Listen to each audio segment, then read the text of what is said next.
And joining us now, the President's National Security Advisor, Jake Sullivan. Jake, welcome back to Fox News Sunday. Thanks for having me.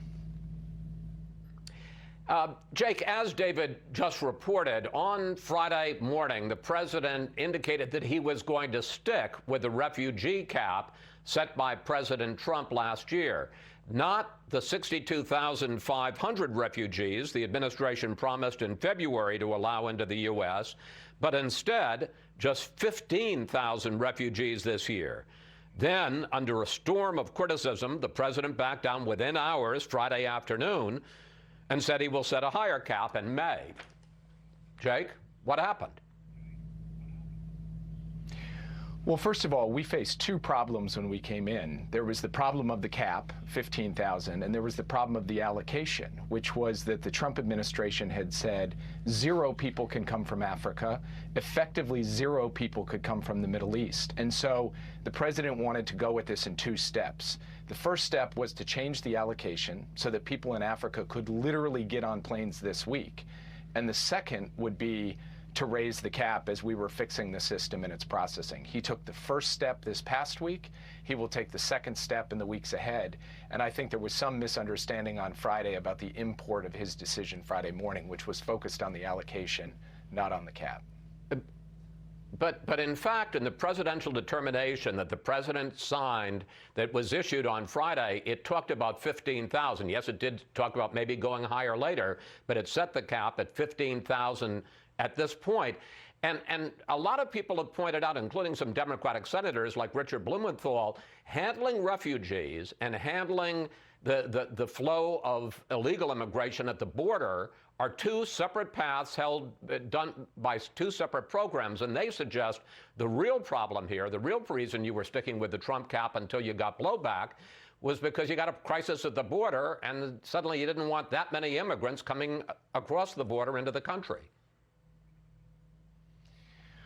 Well, first of all, the Office of Refugee Resettlement is the same office that handles both unaccompanied children at the border and refugees coming in from around the world. And so, as it turns out, President Biden and his team had to dig into whether we could allocate the resources effectively to be able to get folks into the refugee pipeline and into the United States. He is absolutely committed to making sure that not only is America welcoming to refugees, not only do we get people on planes immediately by changing those allocations, which were rooted in xenophobia and even racism, but also that we raise the cap. He is committed to that, and he will follow through on that. Right. New subject. There's been a lot of pushback to the president's decision to pull all U.S. troops out of Afghanistan by 9/11. Senate Republican leader Mitch McConnell says that we're opening the door for the Taliban to come back and raising the possibility so will terror groups like ISIS and al-Qaeda. Take a look at Senator McConnell. Apparently, we're to help our adversaries ring in the anniversary of the 9/11 attacks by gift wrapping the country and handing it right back to them. Why did the president overrule the Pentagon, and how can he be so certain, given the fact that the Pentagon isn't and the CIA isn't, that al-Qaeda and the Taliban and ISIS won't reconstitute in a new Afghanistan? And also, what happens to the millions of young Afghan women who've been allowed to go to school and to lead full lives? What happens to them if the Taliban takes over? Well, Chris, that's a number of questions. Let me try to take each of them in turn. With respect to the terrorist threat from Afghanistan, President Biden is not going to take his eye off the ball. He said in his speech that we would maintain capabilities in the region to be able to deal with any threat that reconstitutes.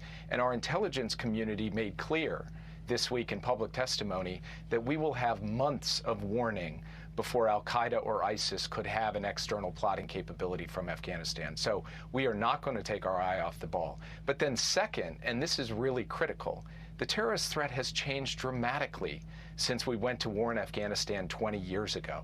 Al-Qaeda is in Yemen and Syria and Somalia. ISIS is across that border region in Iraq and Syria and in multiple countries in Africa. So to really protect this country from the terrorist threat, we need to allocate our resources and capabilities across a range of countries and continents, not just focus them on Afghanistan. And then finally, on the question of women and girls, President Biden, sorry, I can stop there if you'd like. Well, real quickly, if you can give me an answer to that, it's an important issue.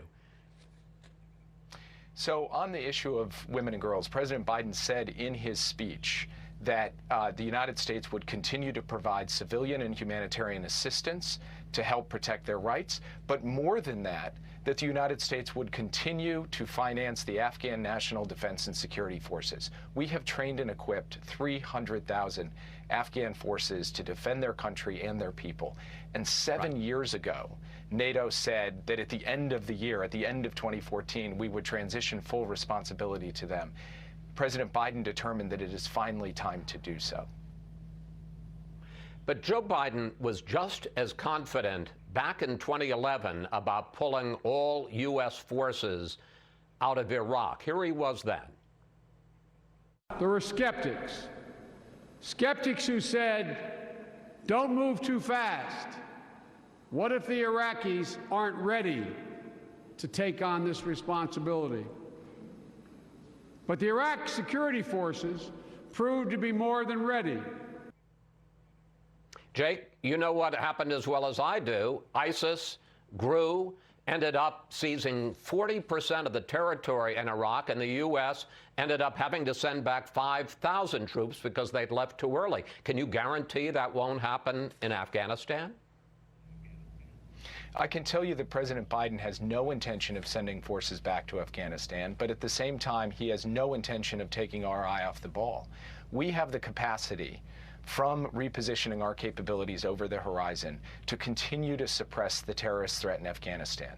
I can't make any guarantees about what will happen inside the country. No one can. All the United States could do is provide the Afghan security forces, the Afghan government, and the Afghan people resources and capabilities, training and equipping their forces, providing assistance to their government. We have done that, and now it is time for American troops to come home and the Afghan people to step up to defend their own country. Jake, you say that the president wants to focus on the threats of 2021, not the threats of 2020. I want to talk to you about one of those, and that's Iran. They say that they're making progress in talks indirect with the U.S. on resuming the Iran nuclear deal. First of all, is that true? And secondly, as part of a deal with Iran, would we be willing to engage in a step-by-step process where we lift sanctions as they move back in compliance with the agreement, or do they have to rescind all their violations, including now 60% enrichment, before we lift any sanctions?